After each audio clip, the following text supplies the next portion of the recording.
Hello guys, how are you all. Welcome to SG institute guys.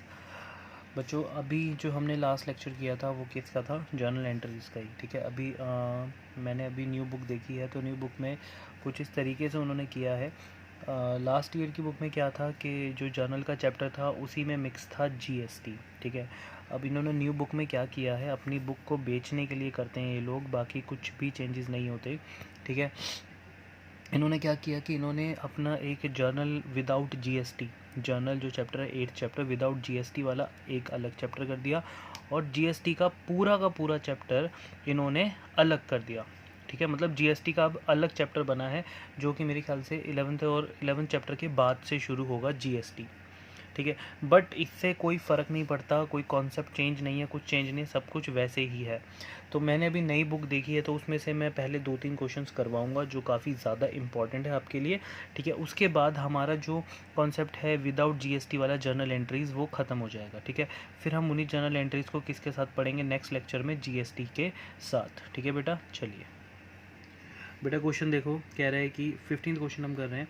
New book है, ठीक है, सबको new book ही purchase करनी है, कोई भी पुरानी बुक में से नहीं पड़ेगा, क्योंकि है तो सब कुछ वही, बट ऊपर नीचे कर दिया है, सब कुछ बकवास है, ऐसा कुछ नहीं है। बस अपने बुक को सेल करने के लिए, अपने पैसे कमाने के लिए इतना महंगा बुक कर दिया। अदरवाइज़ पुरानी बुक से भी पढ़ोगे तब भी जर्नल एंट्री वही है, नई बुक से पढ़ोगे तब भी जर्नल एंट्रीज वही है, कोई प्रॉब्लम नहीं है। अच्छा, अगर किसी बच्चे को एक्स्ट्रा बुक में से पढ़ना है, किसी बच्चे को लग रहा है कि नहीं यार मुझे अकाउंट्स के और ज़्यादा प्रैक्टिस करनी है, कुछ एक्स्ट्रा पढ़ना चाहिए, तो सबसे बेस्ट बुक डीके गोयल, सबसे बेस्ट डीके गोयल। ये इतनी बेस्ट है कि अगर आप इसमें से प्रैक्टिस करोगे तो आपको शायद टीएस ग्रेवाल कुछ भी ना लगे उसके आगे। ठीक है, तो वो आपके ऊपर है, आप उससे भी प्रैक्टिस कर सकते हो, खरीद सकते हो। पहली एंट्री कह रहे रिसीव्ड कैश फ्रॉम भरत, कह रहे generalized the following transaction in the books of Bhushan agencies. ठीक है, भूषण एजेंसीज है, अब कंपनी का नाम है भूषण एजेंसीज। ये जितनी भी एंट्रीज हो रही हैं ये भूषण एजेंसी वाले कर रहे हैं। ठीक है, भूषण एजेंसी का बिजनेस चल रहा है, वो एंट्रीज को रिकॉर्ड कर रहे हैं। अब भूषण एजेंसीज को कैश मिलता है भरत से, और वो भरत को डिस्काउंट देते हैं 500 रुपये का। ठीक है, तो इसकी जर्नल एंट्री अगर हम करें तो बहुत सिंपल सी जर्नल एंट्री है इसकी। क्या होनी चाहिए बच्चों इसकी जर्नल एंट्री? सोचो, फर्स्ट, डेट नहीं है तो यहाँ पे फर्स्ट डाल देंगे, तो यहाँ पे आप एंट्री करोगे कैश अकाउंट डेबिट, कैश हमें मिल रहा है भरत से और हम उसको डिस्काउंट दे रहे हैं। कैश मिलना एसेट का इंक्रीज़ होना। कैश हमें कितना मिल रहा है?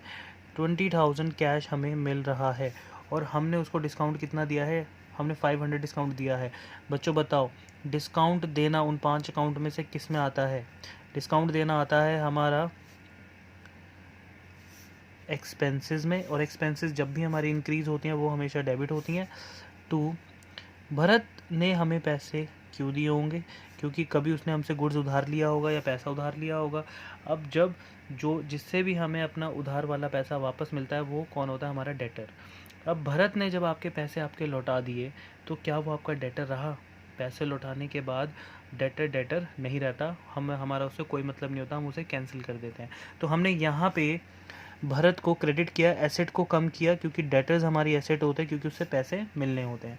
तो cash account debit, discount allowed debit to Bharat account. Next entry being लिख लेंगे। नेक्स्ट एंट्री में कह रहा है, नेक्स्ट एंट्री में कह रहा है received from Vikas 35,000 by cheque, allowed him discount 750।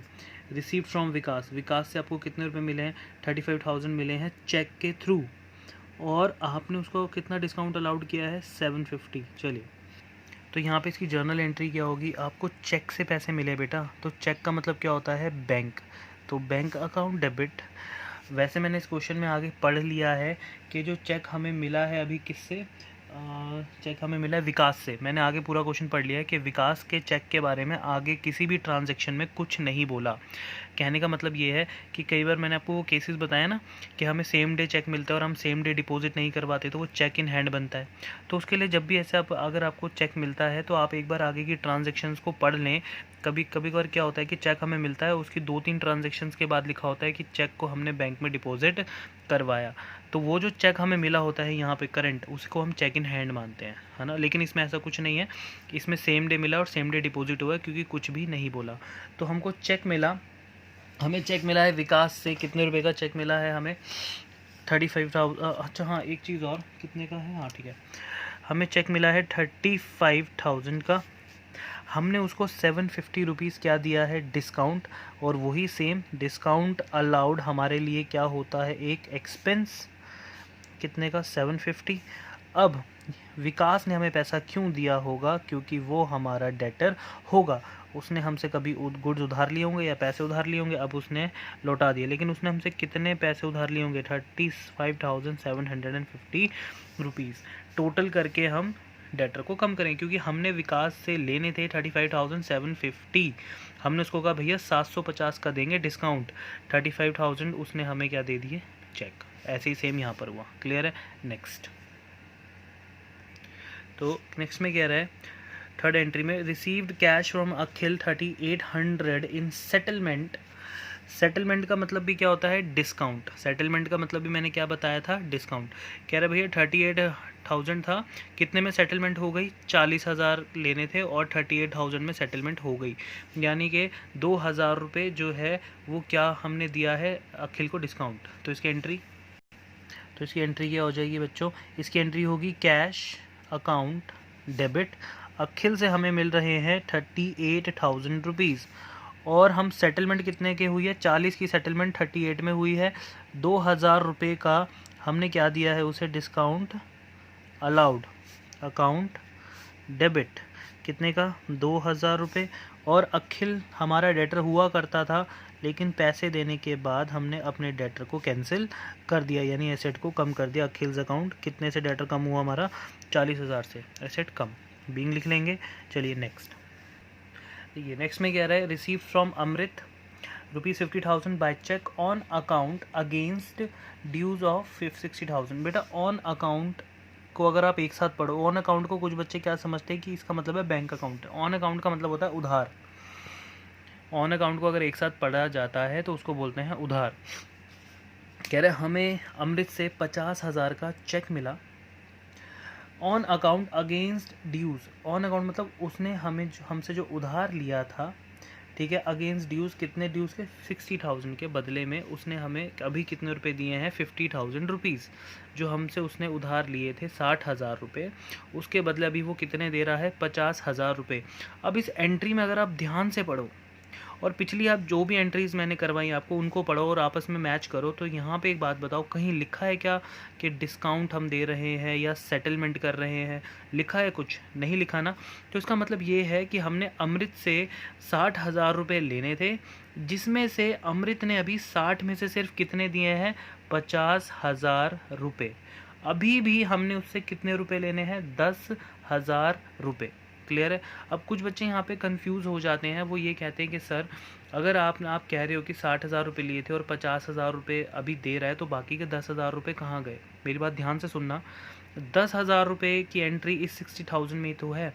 जब इस अमृत ने आपसे पैसे उधार लिए होंगे या इसने गुड्स उधार लिए होंगे 60,000 के, एग्जाम्पल लेते हैं, आपने एंट्री क्या की होगी, आपने एंट्री की होगी Amrit account debit to sales account, है ना।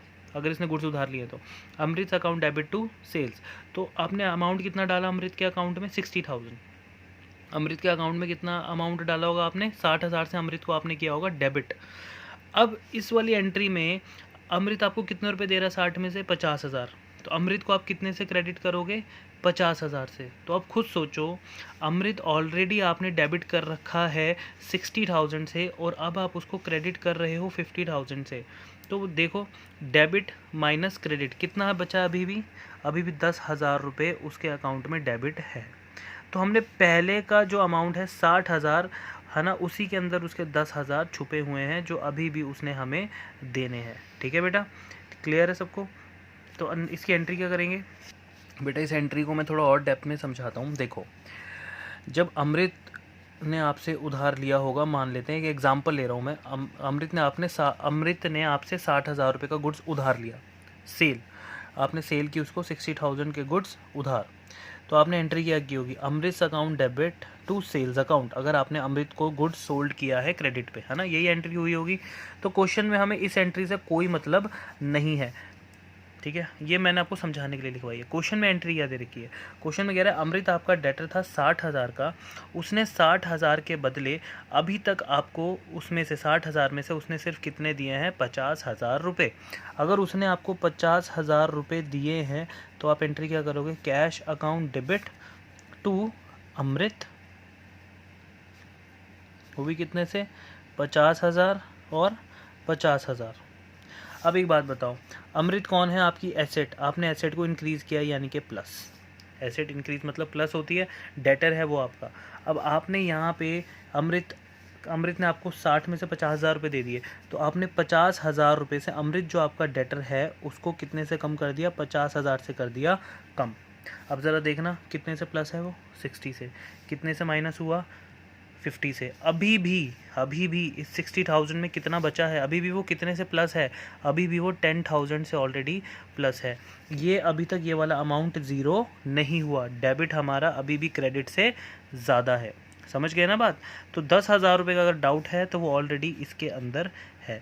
तो इस 60 में से सिर्फ अभी कितना माइनस हुआ है, आपका 50,000 रुपीज़ ही माइनस हुआ है, ये वाला, ठीक है। अभी भी इसके अंदर कितना बचा है, 10,000 रुपीज़, तो उसकी एंट्री हम नहीं करते क्योंकि वो ऑलरेडी पहले ही हो चुकी है 60,000 के अंदर।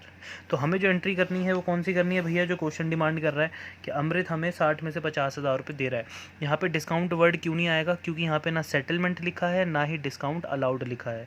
जब तक ये दो वर्ड यूज़ नहीं होते तब तक आप कभी भी डिस्काउंट की एंट्री नहीं करेंगे, ठीक है। चलिए एंट्री, तो बेटा एंट्री क्या की हमने, bank account debit to Amrit account. अच्छा बैंक क्यों लिखा है, क्योंकि अमृत जो है वो चेक से पेमेंट कर रहा है, ठीक है। तो बैंक अकाउंट डेबिट टू अमृत 50,000, ठीक है। नेक्स्ट एंट्री में देखो कह रहे हैं कि पेड कैश 39,200 टू सुरेश, ठीक है, in full settlement of his dues availed discount 2%। ये बहुत ही ज़्यादा इम्पॉर्टेंट एंट्री है, बहुत ज़्यादा। क्यों, इसकी लैंग्वेज बहुत इम्पॉर्टेंट है। पेड कैश कितना, 39,200 to Suresh in settlement of his due. कह रहे हैं कि हम सुरेश को 39,200 कैश पे कर चुके हैं, यानी कि हमने उसको कितने रुपये दे दिया, 39,200 दे दिया। अवेल्ड डिस्काउंट, उसने हमें कितना डिस्काउंट दिया था, 2%। हमने उसको पे कितना किया है, हमारी जेब से जो कैश निकल के गया है, क्योंकि यहाँ पे पेड कैश लिख रहा है, हम पैसा दे चुके हैं, 39,200 दे चुके हैं। किसके बाद दे चुके हैं, जब उसने हमें क्या दिया, डिस्काउंट, अवेल्ड डिस्काउंट ऑफ 2%, ठीक है ना। अब हमारी जो सेटलमेंट हुई है वो 39,200 में हो चुकी है हमारी सेटलमेंट, क्लियर है। अब यहाँ पे इस वाली एंट्री को अगर आप देखो और इस वाली एंट्री को अगर आप देखो, आपको डिफरेंस नज़र आएगा। यहाँ पे हमें जो पैसा रिसीव्ड हुआ था, 38,000 रिसीव्ड हुआ था सेटलमेंट में। कितने की सेटलमेंट थी, 40,000 की, है ना। अब इस क्वेश्चन में हमें प्रिंसिपल अमाउंट ऑलरेडी गिवन था, तो हमने प्रिंसिपल अमाउंट को, जो 40,000 हमारा जो मेन अमाउंट था, हमने उसको जितना अमाउंट हमने रिसीव किया उससे माइनस किया, तो हमें डिस्काउंट पता चल गया, ठीक है ना। लेकिन अब ज़रा इसमें देखो, इसमें कह रहा है पेड कैश इतना सेटलमेंट ऑफ हिज ड्यूज।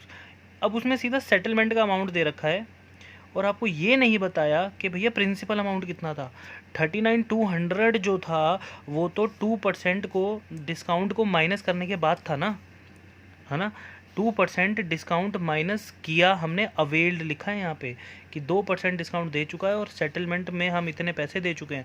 तो तुम बताओ कि 2% डिस्काउंट कितना होगा, 2% हम किसका निकालेंगे। देखो अब बहुत ध्यान से सुनना बेटा, उस कॉन्सेप्ट को समझाने से पहले आपको एक छोटी छोटी चीज़ें मैं समझाता हूँ। देखो मान लो मैं एक चीज़ तुमसे पूछता हूँ, मैंने एक जगह इन्वेस्टमेंट की है, मैंने ना कहीं पैसा इन्वेस्ट किया है और उन्होंने मुझे मेरी इन्वेस्टमेंट पर इंटरेस्ट दिया, ठीक है, 10%, ठीक है। और वो जो 10% आया वो आया 7,000 रुपये। मैंने इन्वेस्टमेंट की थी 10%, मैंने इन्वेस्टमेंट की थी, मैं उसका अमाउंट नहीं बता रहा आपको, मैंने इन्वेस्टमेंट की थी, कहीं पर पैसे इन्वेस्ट किए थे और उन्होंने मुझे रिटर्न में 10% इंटरेस्ट दिया और जो 10% इंटरेस्ट दिया वो कितने रुपए दिया, 7,000 रुपये। तो बताओ बच्चों इन्वेस्टमेंट कितने रुपए की मैंने, बताओ मैंने इन्वेस्टमेंट कितने रुपए की, सोचो। तो जल्दी से निकालो और देखते किसका सही है। भाई देखो ध्यान से सुनना, अब इन्वेस्टमेंट कितने रुपए की मैंने, अगर मैं इन्वेस्टमेंट की बात करूं तो बहुत ध्यान से सुनना हम कैसे निकालेंगे। ये जो इंटरेस्ट है ये आपको किसके ऊपर मिला है, ये आपको मिला है आपकी इन्वेस्टमेंट के ऊपर, और आपकी इन्वेस्टमेंट के ऊपर आपको मिला है उसमें से 10%। मतलब अगर आप जितना भी यहाँ पे आपने पैसा इन्वेस्ट किया होगा उसका 10%, आपकी टोटल इन्वेस्टमेंट का 10% होता है 7,000 रुपये। यही मतलब हुआ ना इसका। इंटरेस्ट अगर आपको 10% मिल रहा है तो 10% इंटरेस्ट उसने कौन से अमाउंट पे दिया होगा, आपके प्रिंसिपल अमाउंट पे, है ना, जितना आपने इन्वेस्ट किया। यानी कि ये जो 7,000 रुपये है ये आपकी टोटल इन्वेस्टमेंट का 10% है। टोटल इन्वेस्टमेंट का क्या है, 10%। अगर आपको ये 10% ही पता है, अगर आपको 90% और पता चल जाए तो आप क्या निकाल सकते हो, 100% इन्वेस्टमेंट, है ना। अब चलो मैं आपको बताता हूँ 100% इन्वेस्टमेंट कैसे निकालनी है। कुछ बच्चों को पता होगा क्योंकि ये मैथ्स है। 7,000 ये 10% है इन्वेस्टमेंट का, 7,000 10% है इन्वेस्टमेंट का। अब मेरी टोटल इन्वेस्टमेंट कितनी है, 10%। 10% को देखो मैंने कैसे लिखा, सर 10% को ऐसे तो कभी लिखते ही नहीं है। मेरी इन्वेस्टमेंट है 70,000 रुपये। सर ये कैसे हो गया, बेटा देखो मैथ्स का ये रूल कहता है, मैथ्स ये कहता है कि अगर आपको किसी भी चीज़ की 100% वैल्यू निकालनी है, अगर आपको किसी भी चीज़ की 100% वैल्यू निकालनी है तो उसको, उसका जो परसेंटेज होगा उसको रेसिप्रोकल कर दो, उसका जो परसेंटेज होगा उसको रेसिप्रोकल कर दो। अब ये जो हमारा ये है 7,000, ये इन्वेस्टमेंट का कितना है, 10%, यानी कि टोटल इन्वेस्टमेंट का ये 10% है। तो 7,000 का परसेंटेज कितना हुआ, 10%। तो मैंने इसके परसेंटेज को देखो क्या कर दिया, रेसिप्रोकल। ये 10/100 था, मैंने क्या कर दिया 100/10। तो मेरी 100% इन्वेस्टमेंट कितने की आ गई, 70,000। अब जरा 70,000 का 10% कर लो, कितना आ गया, 7,000। ये मैंने बहुत ईजी सी कैलकुलेशन दी थी, कुछ बच्चों ने ऐसे ही देख लिया होगा कि भैया 10% है तो 70 आ रहा होगा, समझ गए। तो ये जो मैंने चीज़ बताई है ये इतनी ज़्यादा इंपॉर्टेंट है कि आने वाले अभी जो जीएसटी पढ़ोगे उसमें यूज़ होगा, 12th में बहुत ज़्यादा यूज़ है इसका, बहुत ज़्यादा, रेसिप्रोकल का। कि किसी भी चीज़ की 100% वैल्यू निकालनी हो अगर, तो आपको जस्ट क्या करना है, उसके शेयर को रेसिप्रोकल करना है, उसकी परसेंटेज को रेसिप्रोकल करना है। तो 7,000 की परसेंटेज थी 10, आपने क्या कर दिया, इसको रेसिप्रोकल। ठीक है, क्लियर है। अब ये मैंने क्यों बताया आपको, ये मैंने इसलिए बताया क्योंकि ये आपके क्वेश्चन से लिंक करता है। सर कैसे लिंक करता है, देखो उसने कहा कि आपका जो अमाउंट है, जो हमने पे किया है अमाउंट, वो हमने किया है 39,200। ये हमारा फुल सेटलमेंट वाला पेड अमाउंट है। फुल सेटलमेंट मतलब इसमें से ऑलरेडी डिस्काउंट माइनस हो चुका है। और फिर हमने देखा कि यार हमारा जो डिस्काउंट हमें जो डिस्काउंट मिला है वो मिला है 2%। हमें जो डिस्काउंट मिला है वो मिला है 2%। अब 2% डिस्काउंट किस पे मिला होगा, वो मिला होगा हमारे प्रिंसिपल अमाउंट पे, है ना, प्रिंसिपल अमाउंट पे। अब बता सकते हो प्रिंसिपल अमाउंट कितना था हमारा, बता सकता है कोई बच्चा प्रिंसिपल अमाउंट कितना था। कुछ बच्चे तो निकाल चुके होंगे अगर इनको ये समझ आ गया तो, जिनको नहीं समझ आया है मैं यहाँ देखो भैया आपको दे रखा है सीधा पेड वाला, है ना। और ये पेड वाले का मतलब क्या है, जो आपका 100% अमाउंट था, ये पेड वाला कैसे आया है, जो आपका 100% प्रिंसिपल अमाउंट था, ये जो आपको पता नहीं है, उसमें से 2% ये वाला डिस्काउंट माइनस हो चुका है, आपको डिस्काउंट उसने दे दिया है। तो आपका जो अब 2% डिस्काउंट माइनस करने के बाद जो अमाउंट आया डेट इज़ कितना परसेंट हुआ, वो 98%। तो 98% कितना है, 39,200। यानी कि आपके प्रिंसिपल अमाउंट का, आपका जो 100% ये वाला जो है 100% प्रिंसिपल अमाउंट जो है उसका 98% तो ये रहा, क्योंकि इसमें से 2% कम हो चुका है, प्रिंसिपल अमाउंट के ऊपर आपको 2% डिस्काउंट मिल चुका है। तो ये कौन सी, ये कितने परसेंट वाला हुआ, 39,200 हुआ 98% वाला। मुझे क्या चाहिए, मुझे चाहिए 100% वैल्यू। तो मैं क्या करूँगा बच्चों, जल्दी से बताओ सर, रेसिप्रोकल कर दो। तो 100/98, तो अगर 100/98 आप करोगे तो ये कितना आएगा, ये आएगा आपका 40,000 रुपये। यानी कि आपका प्रिंसिपल अमाउंट था 40,000 रुपीज़, उसमें से आपने फुल सेटलमेंट में कितना पे किया, आपने किया 39,200। तो अगर आपने 40,000 में से 39,200 पे कर दिया तो आपको कितने का डिस्काउंट मिला, आपको मिला 800 रुपीज़ का डिस्काउंट। क्लियर है। इसमें ये कॉन्सेप्ट था, दिखने में बहुत इजी लग रहा था, कुछ बच्चे इसका निकालते 2%, जो कि गलत था, क्योंकि लैंग्वेज क्या कह रहा था साफ साफ कि सेटलमेंट हो चुकी है, अमाउंट पेड हो चुका है। अगर आप अब इसको ध्यान से पढ़ो तो शायद और अच्छे समझ आए। पेड कैश टू सुरेश इतना इन सेटलमेंट, हम पे कर चुके हैं, हो गया इतना पे, उसके हाथ में दे दिए इतने पैसे हमने।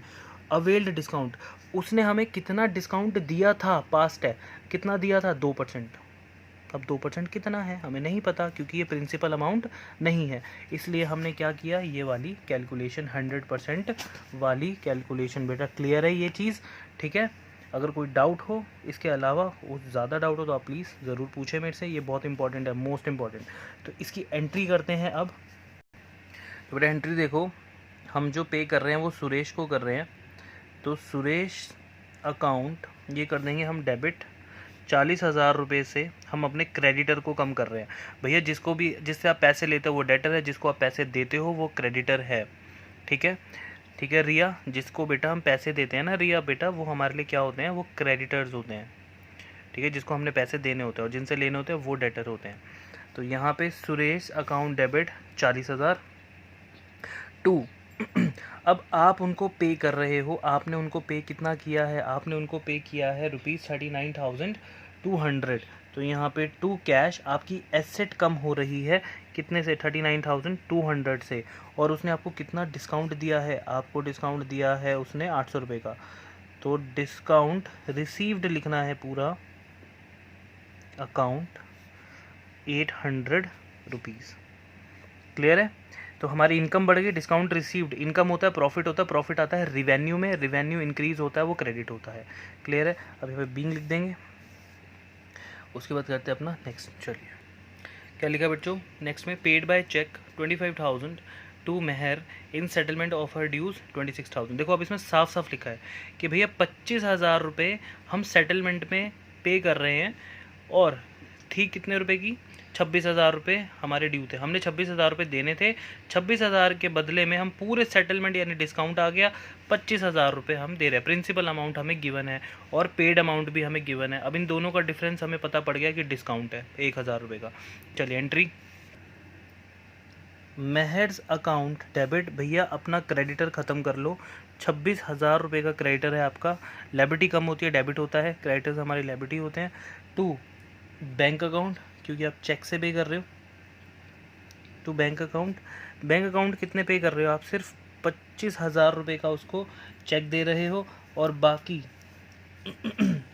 आपको क्या मिल रहा है बच्चों, आपको मिल रहा है डिस्काउंट रिसीव्ड, आपको प्रॉफिट हो रहा है, और प्रॉफिट होना रिवेन्यू में आता है, और रिवेन्यू जब भी बढ़ता है वो हमेशा क्रेडिट होता है। नेक्स्ट बेटा, नेक्स्ट एंट्री में कह रहा है paid 25,000 to Yogesh by cheque on account. भाई हमने उधार लिया था, योगेश ने ऑन अकाउंट उधार लिया था, हम उसको 25,000 रुपये का चेक दे रहे हैं उधार लेने पे। अब यहाँ पर कोई अलग चीज़ नहीं है, ये बहुत सिंपल सी एंट्री की 25,000 रुपये पे कर दो बस, ठीक है। तो इसकी एंट्री क्या हो जाएगी, योगेश भैया पैसे दे रहे हो तो क्रेडिटर ख़त्म हो रहा है, योगेश अकाउंट, ऐसा लगाना ना भूले, Yogesh account debit to bank, क्योंकि आप उसको 25,000 का चेक दे रहे हो। तो 25,000 से लायबिलिटी कम हो गई क्रेडिटर, और 25,000 से एसेट कम हो गई, डेट इज बैंक। क्लियर है। कह रहे purchase goods costing 1 lakh against cheque and availed discount 3%। अब यहाँ पर देखो कोई सेटलमेंट वर्ड है, कुछ बोला है उसने, नहीं ना। अब इस वाले वर्ड का इस वाली लाइन का और इस वाली लाइन से अगर आप मैच करो तो कोई मैच ही नहीं है, क्योंकि यहाँ पे पेड कैश था, यहाँ पे क्या लिख रहा है, परचेज गुड्स। अभी हम खरीद रहे हैं गुड्स, है ना। हमने गुड्स खरीदा 1,00,000 रुपये का चेक से, और उसके ऊपर हमें क्या मिला है, डिस्काउंट। यहाँ पे हमने अभी पे नहीं किया है, अभी जस्ट खरीदा है। तो 1,00,000 पर हम कितना दे रहे हैं डिस्काउंट, 3%। तो 1,00,000 का 3% कितना हुआ, 3,000। तो हमारा जो गुड्स है वो 1,00,000 का है, लेकिन हम जो बैंक से पे कर रहे हैं सिर्फ 97,000 पे कर रहे हैं। तो इसकी एंट्री देखो, तो बेटा इसकी एंट्री क्या हुई, परचेजेस अकाउंट डेबिट 1,00,000। परचेजेस यानी कि गुड्स खरीदना आपके लिए एक एक्सपेंस होता है, और एक्सपेंसेस जब भी इंक्रीज होते हैं वो हमेशा डेबिट होते हैं। 1,00,000 के गुड्स के बदले में आपने कितने रुपए दिए, आपने दिया 97,000 का चेक, क्योंकि उसने आपको 3,000 रुपये का डिस्काउंट दिया। तो 3,000 रुपये का जो आप डिस्काउंट आपको मिल रहा है वो आपके लिए क्या है, एक रिवेन्यू बढ़ता है तो क्रेडिट 3,000 का। ठीक है, नेक्स्ट बेटा नेक्स्ट एंट्री देखो, कह रहा है purchase goods costing ₹60,000 from Akash and company, paid 50% immediately availing discount 3%। कह रहे भैया 60,000 के गुड्स थे, 50% हम तभी दे रहे हैं। अब जब आप जैसे ही पैसे देते हो उस पर आपको क्या मिलता है, कैश डिस्काउंट। तो जितना आप कैश में पेमेंट करोगे डिस्काउंट भी आपको किस पे मिलेगा, उसी पे। ये हमने पीछे पढ़ा है ट्रेड डिस्काउंट और कैश डिस्काउंट में, है ना।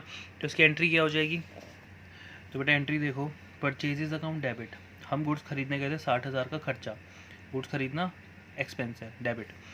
अब कह रहे 50% हमने पे कर दिया, और बाकी का 50% मैंने क्या कहा था, तो वो मैंने कहा था कि जितना पे कर दो जो रेस्ट अमाउंट होता है वो उधार होता है। तो हमने 50% पे कर दिया इमीडिएट, तो बाकी जो बचा वो उधार है, यानी कि क्रेडिटर का नाम आएगा टू आकाश, अकाउंट कितना 30,000। हमने अभी भी आकाश को 60 में से 30,000 रुपीज़ देने हैं गुड्स के। उसके बाद जो हमने 50% जो बच गया डेट इज़ 30,000, वो हमने इमीडिएट पे कर दिया, जिसके ऊपर हमें क्या मिला है, डिस्काउंट। तो कितना बच गया, 30,000 का 3% जब हमने डिस्काउंट निकाला डेट इज़ 900। तो हमें कितने का डिस्काउंट मिला है, 900 का, वो हमारी इनकम है, क्रेडिट कर दिया। और हमने कितना कैश दिया है, 30,000 माइनस 900, हमने हमारी जो एसेट कम हुई है, कैश कम हुआ है, वो है 29,100 रुपीज़। क्लियर है बेटा। नेक्स्ट 10th में देखो, कह रहा है sold goods of ₹30,000 against cheque allowing 2% discount. Simple है, आप 30,000 का गुड्स खरीद रहे हो, चेक से पेमेंट कर रहे हो, और आपको डिस्काउंट कितना मिल रहा है, आपको मिल रहा है 2% डिस्काउंट। इसकी एंट्री, सॉरी माय मिस्टेक, हम गुड बेच रहे हैं, 30,000 का हम गुड सेल कर रहे हैं, और उसके ऊपर हम क्या दे रहे हैं, 2% डिस्काउंट, क्योंकि हमें चेक से पेमेंट इमीडिएट मिल रही है। तो बेटा देखो, जब आप गुड्स सेल करते हो और आपको पेमेंट मिलती है, सेल अब आपकी इनकम होता है, प्रॉफिट होता है सेल। तो सेल जब भी होती है इनकम बढ़ जाती है, तो इसलिए हमने उसको क्रेडिट किया, क्योंकि रूल यही कहता है। ठीक है, और दूसरा, आपको चेक से पेमेंट मिल रही है, लेकिन डिस्काउंट डिडक्ट करने के बाद आपने उस बंदे को 2% डिस्काउंट दिया, तो 30,000 का 2% निकालोगे 600। डिस्काउंट देना आपके लिए एक लॉस है, इसलिए हमने डिस्काउंट अलाउड को क्या किया है, डेबिट, क्योंकि एक्सपेंसेस बढ़ते हैं वो डेबिट होते हैं। और बाकी डिस्काउंट माइनस करने के बाद आपको वो चेक दे रहा है, तो आपने वो चेक कहाँ जमा करवाया, अपने बैंक में डिपॉजिट करवाया। तो बैंक भी हमारी एसेट है, वो बढ़ गया, और एसेट जब भी बढ़ती है वो क्या होती है, डेबिट। क्लियर है, नेक्स्ट बेटा देखो, नेक्स्ट में कह रहा है sold goods 60,000 to Vimal, received 50% of due amount allowing 2% discount. कह रहा है आप गुड्स, हम जो है गुड्स बेच रहे हैं, किसको बेच रहे हैं, विमल को बेच रहे हैं, और विमल हमें क्या कर रहा है, 50% पेमेंट कर रहा है। भैया 50% पेमेंट करो और बाकी 50% वो नहीं कर रहा, वो डेटर बन जाएगा बाकी के 50% का। तो जो 50% हमें वो इमीडिएट पेमेंट कर रहा है, उसके ऊपर हम उसको क्या दे रहे हैं, 2% डिस्काउंट। क्लियर है, तो इसकी एंट्री देखिए। तो बेटा विमल को आप डेबिट करो, क्योंकि 60,000 की अगर सेल है तो 60,000 में से बस वो आपको 50% दे रहा है, और बाकी का 50% नहीं दे रहा। तो बचा वो 50% आपने उससे फ्यूचर में लेना है। तो जिससे पैसे लेना होता है वो डेटर होता है हमारा। ठीक है, डेटर इंक्रीज़ होता है, हम डेबिट करते हैं क्योंकि वो एसेट है। उसके बाद वो कह रहा है कि मैं 50% आपको कैश दे रहा हूँ, ठीक है, और जो मैं आपको 50% कैश दूंगा उसके ऊपर आप मुझे कितना डिस्काउंट दोगे, हमने कहा जी 2%। मैंने कहा ठीक है। तो 50% बचा कितना, 30,000 रुपीज़, है ना।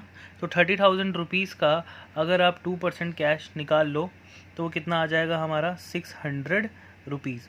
तो यहाँ पे, और 30,000 में से 600 माइनस कर दो तो आपको कितना कैश मिल रहा है 29,400 रुपीज़, और बाकी आपने उसको क्या दे दिया, आपने उसको दे दिया डिस्काउंट अलाउड, अकाउंट डेबिट। कितना डिस्काउंट दिया आपने, 30,000 का 2% 600। क्लियर है, उसने डिस्काउंट माइनस करके आपको पैसा दे दिया। ये सारी ट्रांजैक्शन आपने क्यों की, क्योंकि आप क्या कर रहे थे, गुड्स सोल्ड, यानी सेल कर रहे थे। सेल क्या है, आपकी इनकम। इनकम जब भी बढ़ती है वो हमेशा क्या होती है, क्रेडिट।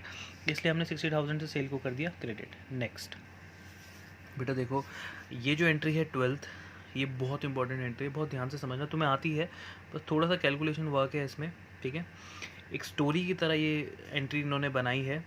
अब देखो, बिज़नेस जो है वो किसका था, बिज़नेस जब हमने स्टार्टिंग में पढ़ा था किसका था बेटा, बताओ, याद करो, भूषण एजेंसीज़ का। बिज़नेस किसका था, भूषण एजेंसीज़ का, ठीक है। अब देखो, और यहाँ पे क्या लिखा है, Mittal brothers purchased 100 shawls at the rate 3,000 पर शॉल। अब यहाँ पे बिजनेस है भूषण का, और नाम किसका दे रखा है, मित्तल ब्रदर्स परचेज्ड, यानी कि मित्तल ब्रदर्स जो है वो शॉल्स खरीद रहे हैं। तो वो किससे खरीद रहे होंगे, सोचो, ऑब्वियस ही बात है, जिसका बिजनेस है उसी से खरीद रहे होंगे, है ना। यहाँ पे अब ये बच्चे यहाँ पे कुछ कंफ्यूज हो जाते हैं, जब ये एंट्री करने पे आते हैं तो यह वो सोचते हैं कि मित्तल ब्रदर्स परचेज, वो खुद को ऑनर मानते हैं और ऑनर का नाम लिख देते हैं मित्तल ब्रदर्स। यहाँ पे ऑनर वो नहीं है, यहाँ पे ऑनर है कौन, भूषण एजेंसीज वाले। तो भूषण एजेंसी से मित्तल ब्रदर्स जो है वो गुड्स खरीद रहे हैं।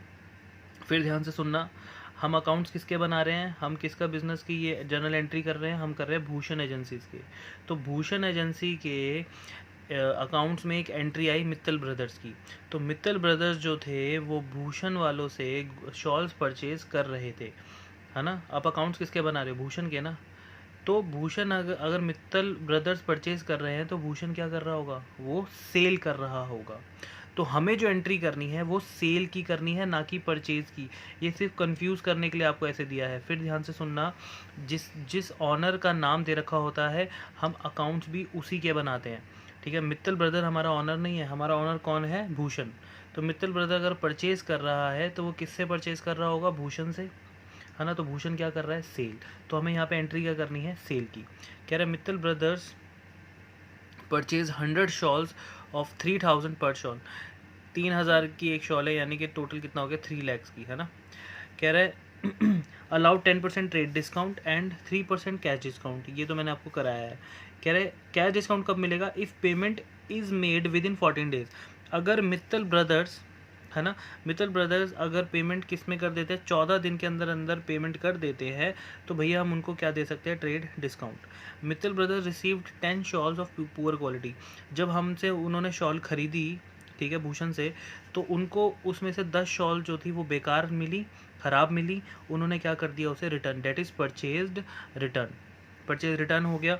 उसके बाद मित्तल ब्रदर्स ने सेटलमेंट किया द पेमेंट इन 10 days। उन्होंने हमें 10 दिन में पेमेंट कर दी। टाइम कितने का था, 14 दिन का, लेकिन पेमेंट कितने में हो गई, 10 दिन में। तो हमें क्या देना पड़ेगा, कैश डिस्काउंट। लेकिन इतना इजी नहीं है, क्योंकि इसमें जो पेमेंट हुई है 10 दिन के अंदर अंदर, 10वें दिन में जो पेमेंट हुई है वो पूरे 100 शॉल्स की नहीं हुई है। 100 में से कितनी ख़राब निकली है, 10, तो 90 शॉल्स की हुई है। अब उसकी कैलकुलेशन निकालना बहुत ज़रूरी है, ठीक है। चलिए बेटा देखो, मैं इसकी कैलकुलेशन आपको बताता हूँ। आपने 100 शॉल्स ख़रीदे, एक शॉल कितने का था, 3,000 रुपये का।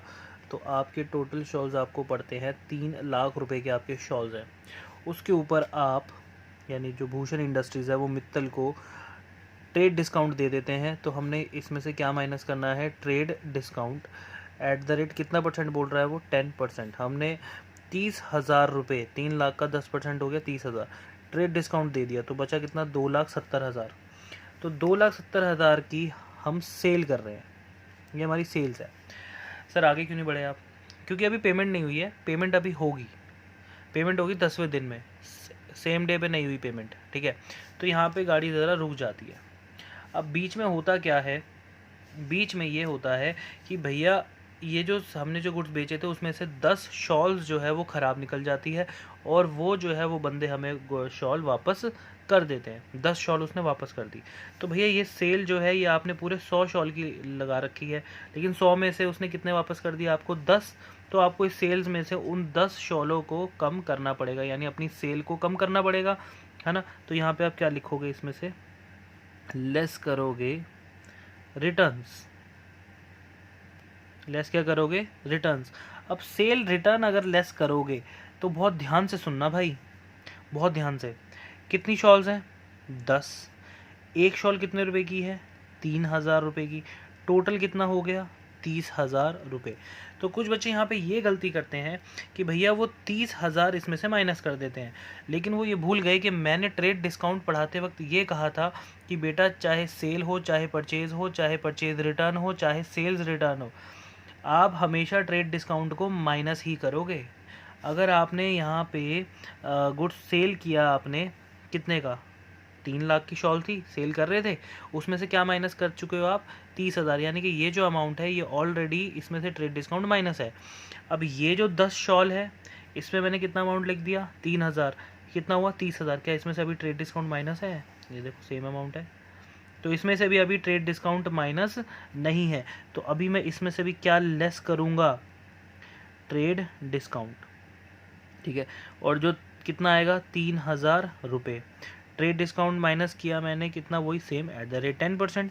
जो मैंने पहले ही बोला था, ट्रेड डिस्काउंट चाहे परचेज हो, चाहे परचेज रिटर्न हो, ट्रेड डिस्काउंट माइनस होगा। अगर गुड्स उसने ट्रेड डिस्काउंट पे परचेज किए हैं या सेल किए हैं तो रिटर्न करते वक्त भी ट्रेड डिस्काउंट हमेशा माइनस होगा, चाहे सेल रिटर्न हो, चाहे परचेज रिटर्न हो। तो यहाँ पे से ये माइनस करने के बाद जो हमारे रिटर्न्स आए हैं वो कितने के आए हैं? वो आए हैं टोटल 27,000 के। रिटर्न्स हमने 27,000 माइनस कर दिया, तो अब हमारे पास जो बचा है, जो हमने उससे पैसा लेना है, वो लेना है 2,43,000 रुपीज़। हमने मित्तल कंपनी से हमने लेने हैं 2,43,000 रुपीज़। ये हमारे पैसे बनते हैं। तो इसके ऊपर हमने उसे कहा था कि भैया हम आपको क्या देंगे? कैश डिस्काउंट, अगर आप 14 दिन के अंदर अंदर पेमेंट करते हो। तो उसने हमें 10वें दिन में ही पेमेंट कर दी। तो 10वें दिन में पेमेंट करने के बाद हमने उसको क्या दिया? Less cash discount. Less cash discount. कितना कैश डिस्काउंट बोल रहा था वो? क्वेश्चन के अंदर क्वेश्चन के अंदर साफ साफ लिखा हुआ है कि 3% कैश डिस्काउंट है। तो इसका 3% आप निकालोगे तो वो आएगा 7290। ठीक है।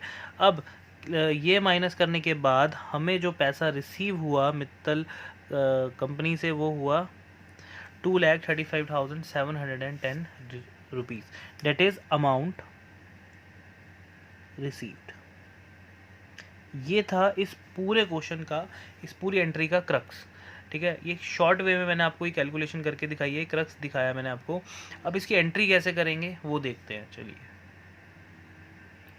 तो पहली एंट्री, इसमें एंट्रीज ज़्यादा होंगी, बहुत ध्यान से सुनना। पहली एंट्री हमने मिताली जो ब्रदर्स हैं, सॉरी मित्तल बोल रहा था मैं, वो मिताली है। मिताली ब्रदर्स जो है हमने उनको अपने गुड्स सोल्ड किए। तो पहली एंट्री क्या होगी? Mitali bros account debit. Mitali bros account debit. हमने कितने की सेल की है? हमने उनको पहले स्टार्टिंग में ही सेल की थी 2,70,000 की, जिसमें से मैंने अभी ट्रेड डिस्काउंट माइनस करके दिखाया था। तो टू सेल्स अकाउंट। हमने अब मिताली को 14 दिन का टाइम दिया था पेमेंट करने का, है ना। तो जिस दिन गुड्स लिए उस दिन तो पेमेंट नहीं हुई, ये तो फॉर श्योर है ना, क्योंकि 14 दिन का टाइम दिया है हमने। तो जिस दिन हमने गुड्स लिए उस दिन सिर्फ हमने ये एंट्री की कि मिताली ब्रदर्स को हमने अपना डेटर बना लिया। ठीक है। और हमने अपनी इनकम बढ़ा दी सेल से। अब हुआ क्या?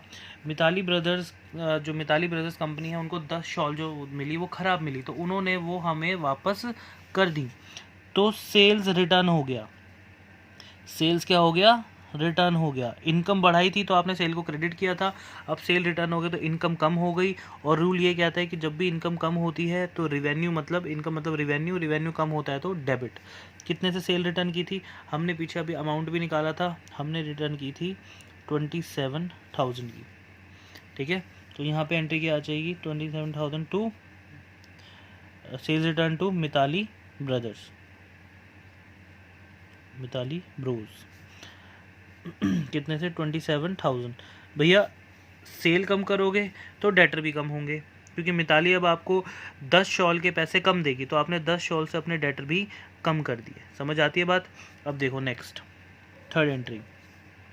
लास्ट एंट्री में क्या हुआ कि भैया जितने पैसे ये इसमें से हमने माइनस कर दिया था सेल रिटर्न सेल्स में से, अब जितने पैसे बचे मिताली से हमने 27 थोड़ा ना लेने थे, हमने उससे लेने हैं 2,70,000, उसमें से हमने माइनस कर दिए 27, बचे कितने थे 2,43,000, हमने इतने लेने थे। अब हमने क्या किया, उसको उसने 10 दिन के अंदर अंदर पेमेंट कर दी, तो हमने उसको क्या दे दिया था, कैश डिस्काउंट। तो यहाँ पे आप एंट्री क्या करोगे, कैश अकाउंट डेबिट, तो उसने हमें दिए थे 2,35,710 रुपीज़, वो भी किसको माइनस करके, डिस्काउंट अलाउड अकाउंट डेबिट।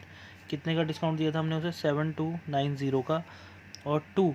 अब मिताली ब्रोज ने हमारे सारे पैसे दे दिए हैं, अब हमने डेटर को कम्प्लीटली ख़त्म कर दिया। कितने रुपए से, 2,43,000 से हमारे डेटर हो गए ख़त्म, क्योंकि मिताली ब्रदर्स ने हमारे सारे पैसे दे दिए। तो इस क्वेश्चन में ये 3 एंट्रीज थी, क्योंकि इसके अंदर एक स्टोरी बनाई गई थी कि पहले गुड्स सेल किया, फिर सेल्स रिटर्न हुआ, गुड्स सेल किया, हमने 14 दिन का टाइम दिया पेमेंट का, ठीक है, तो सेम डे पेमेंट नहीं हुई, ठीक है ना, 10वें दिन जाके पेमेंट हुई। तो पहले कहानी की तरह सेल किया, फिर सेल्स रिटर्न हुआ, फिर 10वें दिन जाके पैसे मिले, तो हमने ये 3 एंट्रीज की। चलिए नेक्स्ट बेटा, नेक्स्ट देखो लास्ट कह रहे sold to Gupta shawls 100 shawls at the rate 200 पर शॉल ऑन 4 जनवरी 2020। कह रहा हमने गुप्ता शॉल्स को 100 शॉल्स जो है वो सोल्ड की हैं, 200 रुपये की हमारी एक शॉल है, ठीक है। कह रहे कब सेल किया हमने, 4 जनवरी को, ठीक है। ट्रेड डिस्काउंट 25% है, कैश डिस्काउंट है 5%, if full payment is made with in 14 days. अगर पूरी पेमेंट, क्या लिखा है यहाँ पे साफ साफ, पूरी, आधी नहीं, पूरी पेमेंट अगर 14 दिन में होती है तो ही आपको कैश डिस्काउंट मिलेगा, ठीक है। Gupta shawl sent 50% of the payment of 14 जनवरी। गुप्ता ने 14 जनवरी को हमें कितनी पेमेंट भेजी है, 50%, है ना। अब देखते हैं बाकी की पेमेंट कब भेजी है, एंड बैलेंस पेमेंट ऑन 10 फरवरी। बताओ, अगले महीने भेज रहा है, पेमेंट भेजनी थी 14 दिन के अंदर अंदर, तो आप 4 जनवरी से 14 डेज अगर आप कैलकुलेट करो तो वो 18 वो होता है, 18 क्या होती है, जनवरी। 18 जनवरी तक अगर वो पेमेंट कर देता तो हम उसको 5% डिस्काउंट दे देते, लेकिन उसने 18 जनवरी तक सिर्फ हमें, उससे पहले सिर्फ 50% पेमेंट की, और जो बची 50% है वो अगले महीने की। तो अब हम उसको कैश डिस्काउंट हम नहीं देंगे, ठीक है। बस इसकी सिंपल एंट्रीज करेंगे, बस और कुछ नहीं। चलिए तो बेटा वर्किंग नोट्स में देखो इसकी कैलकुलेशन, हमने जो है हमारे पास 100 शॉल्स का ऑर्डर था और एक शॉल जो है वो 200 की है, तो टोटल जो हमने सेल करना है वो करना है 20,000 रुपये की शॉल्स, ठीक है, जिसमें से हम उसको क्या दे रहे हैं, ट्रेड डिस्काउंट। तो ट्रेड डिस्काउंट दे रहे हैं हम उसको कितना परसेंट, 25%।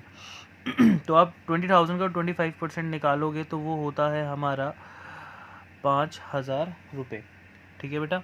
अब 5,000 रुपये हमने ट्रेड डिस्काउंट माइनस किया, उसके बाद जो हमारी सेल बनती है वो बनती है 15,000 रुपये की हमारी सेल्स। अब इसके ऊपर कैश डिस्काउंट हम उसको तब देते जब वो हमें कितने दिन के अंदर पेमेंट कर देता, 14 दिन के अंदर, लेकिन उसने फुल पेमेंट 14 दिन के अंदर नहीं की, तो उसको कोई भी डिस्काउंट नहीं मिलेगा। अब हमने उससे कितने रुपए लेने हैं, पूरे के पूरे 15,000 रुपये। तो उसने आधी आधी पेमेंट करके हमें 2 बार पेमेंट की है, पहले 50% पेमेंट की है उसने 14 को, और बची हुई 50% की है उसने फेब में। चलिए एंट्री करते हैं अब। तो बेटा देखो 13th एंट्री है, 13 एंट्री शुरू होती है हमारी जनवरी 4 को।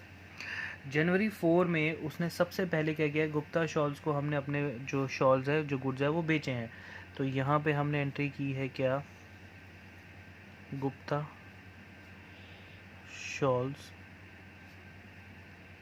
शॉल्स अकाउंट डेबिट, ठीक है। कितने की सेल की है हमने, 15,000 की, ट्रेड डिस्काउंट माइनस करके, टू सेल्स अकाउंट।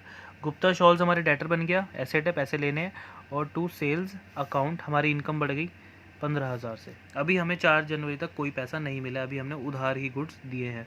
उसके बाद जनवरी 14 को उसने 50% पेमेंट हमें कर दी। 50% पेमेंट की एंट्री क्या करोगे आप? आपको 50% पैसा मिल रहा है ना, तो आपकी एसेट बढ़ेगी 50% से, यानी कि 7500 से आपकी एसेट बढ़ गई 2। ये आपका डेटर था, ये 50% से आपका डेटर भी कम हो गया।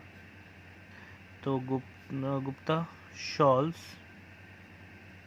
अकाउंट क्रेडिट 7500 से हमने अपना डेटर भी कम कर दिया। अभी भी 7500 हमने उससे लेने हैं, तो उसने यानी 50% पेमेंट लेने, तो उसने क्या किया, नेक्स्ट मंथ में जाके अब हम उसको क्या नहीं देंगे, कोई भी डिस्काउंट, कैश डिस्काउंट नहीं देंगे, क्योंकि वो टाइम पे पेमेंट नहीं कर रहा था। तो अब 10th ऑफ फेब को उसने क्या किया, हमें बचा हुआ पेमेंट दिया। तो पेमेंट हमें मिला, हमारी एसेट बढ़ी दोबारा से 7500 टू बचा हुआ जो डेटर था 7500 का, वो भी हमारा ख़त्म हो गया। गुप्ता शॉल्स अकाउंट कितना, 7500। जब बीइंग लिख, अभी मैं लिख भी दूंगा और आपको बीइंग हमेशा लिखना है, ये याद रखें, ठीक है। अब बेटा ये क्वेश्चन होता है ख़त्म। इसमें मैं बताता हूँ, ये जो एंड के 2 क्वेश्चन आए हैं, ये टीएस ग्रेवाल ने क्या किया है, लास्ट ईयर ये क्वेश्चंस थे किसी और क्वेश्चन के अंदर, इन्होंने मर्ज कर दिया है ये क्वेश्चन को, इन क्वेश्चन को इन्होंने ज़बरदस्ती घुसा दिया है इन ये भूषण एजेंसी वाले क्वेश्चन के अंदर। अदरवाइज़ ये जो दोनों क्वेश्चन हैं ये अलग से थे लास्ट ईयर की, अगर आप बुक में देखो तो ये दोनों मिलेंगे आपको, बट ये अलग से मिलेंगे। लेकिन इस बार इन्होंने ज़बरदस्ती इसमें इनको घुसाया है, तो उसका कोई रीज़न तो मुझे लगता नहीं है, बस बुक बेचने के लिए किया है ऐसा, ठीक है। तो ये होता है क्लियर। अगर कोई डाउट है इस क्वेश्चन में तो आप बिल्कुल पूछिएगा मेरे से व्हाट्सअप पे। Till then bye bye, take care.